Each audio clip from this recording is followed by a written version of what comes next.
2026 International Chinese Speaking Conference. Ang linangkob nga isgutanan nga naguluhan si Noe, Daniel ug Job, mga sumbanan sa pagkinabuhi sa madaugong kinabuhi diya sa linya sa kinabuhi aron matuman ang pamatigayon sa Dios. Si Mana Uno nga naguluhan, magkinabuhi ug magbuhat sigon sa panan-awon sa panahon aron mausab ang panahon. Kini mao ang pagpadayag. Kini nga talamdan dunay 5 ka mga Roman numerals o gibahin sa duha ka pagkabahin. Ang Roman numeral 1 ug 2 mao kini ang pinadayag. Ang Roman numeral 3, 4 ug 5 mao kini ang kasinatian. Ang unang pagkabahin mao ang pinadayag. Gisgutan sa Roman numeral 1 nga mga sumbanan silang Noe, Daniel ug Job. Ang sulod sa Roman numeral 1, mga sumbanan silang Noe, Daniel ug Job nga nagpadayag unsaon nga makakinabuhi ta sa madaugong kinabuhi diha sa linya sa kinabuhi aron matuman ang pamatigayon sa Dios. Pagkinabuhi ug pagbuhat kini sigon sa panan-awon sa panahon aron mausab ang panahon. Ezekiel 14:14. Bisan pag naa kining tulo ka tawo, si Noe, si Daniel ug si Job, sa taliwala niini makaluwas ra sila sa ilang sa kaugalingon nilang kalag pinaagi sa ilang pagkamatarong, niingon si Ginoong Jehova. Roman numeral 2 nagisgot sa pagkinabuhi ug pagbuhat ni Noe, Daniel ug Job.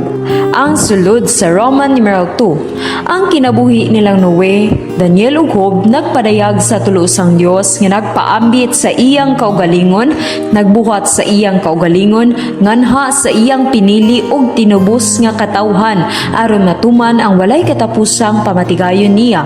Gisulat ang tibuok Biblia sigon sa nagdumalang prinsipyo sa tulusang Dios nga nagpaambit sa iyang kaugalingon nganhi nato aron makasinati, makapahimulos ug makapadayag ta niya aron matuman ang Dios nung pamatigayon niya. Unang Timoteo 1:4. O manimati ba sa mga sulusugilanon ug sa dili matapos nga mga tandaan sa mga ginikanan, mga nga nagmugda hinuog mga paglalisay imbis sa pamatigayon sa Dios nga naa sa pagtuo. Kini nga Roman numeral dunay 3 ka mga subpoints kalaabot sa pagkinabuhi ug pagbuhat ni Noe, Daniel ug Job. Subpoint A. Diha ni Noe makita nato ang Dios Amahan sa iyang pagkamatinumanon sa pagtuman sa iyang walay katapusang pakigsaad nga gitiman-an sa bangaw nga mao ang walay katapusang pamatigayon niya nga ipaambit ang malangkubon sa tanan nga Kristo ngadto sa iyang piniling katawhan isip pagkamatarong, pagkabalaan o himaya aron himon silang maalamong pasundayag sa tanang pagkamao ni Kristo. Point B.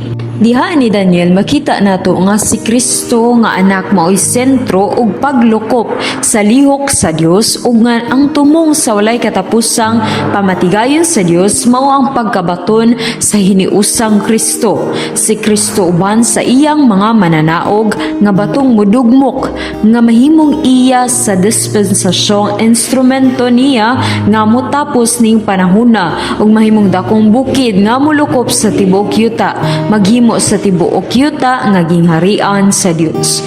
Point C. Diha ni Job makita nato ang Dios Espiritu nga nagpasinati sa mga nahigugma niya sa kahikayan sa pagtransforma pinaagi sa pagbag-o sa Espiritu Santo sa pagkakita nila sa Dios aron mabatunan nila siya ug matransforma sila sa Dios aron matuman ang naa sa kasing-kasing sa Dios sa pagkahimo nilang Dios sa kinabuhi, kinaiya ug panagway apan dili sa ranggo sa pagka-Dios aron himuon silang hiniusang mapadayag ang Dios ang himaya sa Dios. Human nato makita ang unang pagkabahin nga mao ang pinadayag, moadto ta sa ikaduhang pagkabahin nga mao ang kasinatian. Gisgutan sa Roman numeral 3 nga diha ni Noe makita nato ang Dios Amahan. Ang sulod sa Roman numeral 3, apan nakakaplag si Noe og kahimot or grasya sa panan-awon ni Jehova. Henesis 6:8, apan nakakaplag si Noe og kahimot sa panan-awon ni Jehova. Kini nga Roman numeral dunay duha ka mga subpoints. Point A, nagpadayag ang kinabuhi ug buhat ni Noe unsa kadako ang mabuhat sa grasya alang sa hulog nga mga tawo. Ang grasya mao ang kahibulungang Kristo nga tigpasan sa atong kabug-at nga nagbuhat sa tanan sa sulod nato alang nato aron makapahimulusta. Point B, naglakaw si Noe kuyog sa Dios ug nagtukod sa arka aron matuman ang Dios nong pamatigayon. Roman numeral 4, diha ni Noe makita nato ang Dios Amahan. Ang sulod sa Roman numeral 4, gipakita sa Daniel nga bawion gyud nato ang atong panahon aron magpahimulos ni Kristo nga hilabihang pagkabililhon sa Dios aron maumulan ta niya ug mahimong tawo sa pagkabililhon. Ang pagkabililhon mismo man ngani ang kaugalingong bahandi niya. Daniel 9:23, sa sinugdan sa imong mga pagpangaliyo po, ipagula ang sugo ug nianhi ko aron suginlan ka. Kay ikaw ang pagkabililhon mismo, sabta ang butang ug pamalandunga ang pananaawan. Kini nga Roman numeral dunay duha ka mga subpoints. Point A, nagpakita ni Daniel ang maayo kaayong Kristo sa hilabihang pagkabililhon niya ingon nga tawo aron makadaig siya, makahupay, madasig, mulaom ug malig-on. Point B, nadawat ni Daniel ang pinadayag nga gibutan sa mga langit, pinaagi sa Dios sa mga langit ang tibuok sitwasyon sa kalibutan or aron maguna sa tanan si Kristo. Roman numeral 5, diha ni Job makita nato ang Dios Espiritu. Unya nitubag si Jehova ni Job. Unya nitubag si Job ni Jehova o gikambyo ni Jehova ang pagkabinihag ni Job. Job 9:15, ako bisan matarong dili makabutag niya, makapakiluoy lang ko sa akong maghuhukom. Kini nga Roman numeral dunay tulo ka mga subpoints. Point A, ang pangatarungan sa mga higala ni Job sigon man sa linya sa kahoy sa kahibalo sa maayo ug daotan sa paghunahuna nila nga may kalabutan sa paghukom sa Dios ang mga pag-antos ni Job apan pag-ut-ut sa Dios ang mga pag-antos ni Job aron mabatunan siya sa Dios ug labi pa niyang mabatunan ang Dios.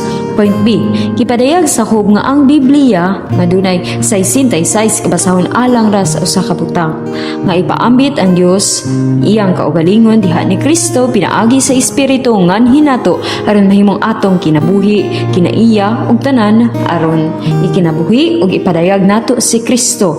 Kini gyud unta ang prinsipyong modumala sa atong kinabuhi. Point C, ang paagi sa pagkinabuhi o pagbuhat niining prinsipyo mao ang pagkaanaa o pagbuhat nato sa tanan pinaagi sa espiritu uban sa espiritu diha sa espiritu o gumikan sa espiritu sa paggamit nato sa atong espiritu. Busa sa niini nga simana 1 nga naguluhan magkinabuhi ug magbuhat sigon sa pananawon sa panahon aron mausab ang panahon. Kini mao ang pagpadayag o kini nga talamdan dunay 5 ka mga Roman numerals sa gibahin sa duha ka pagkabahin. Ang Roman numeral 1 ug 2 mao kini ang pinadayag. Ang Roman numeral 3, 4 ug 5 mao kini ang kasinatian. Daygon ang atong Ginoo.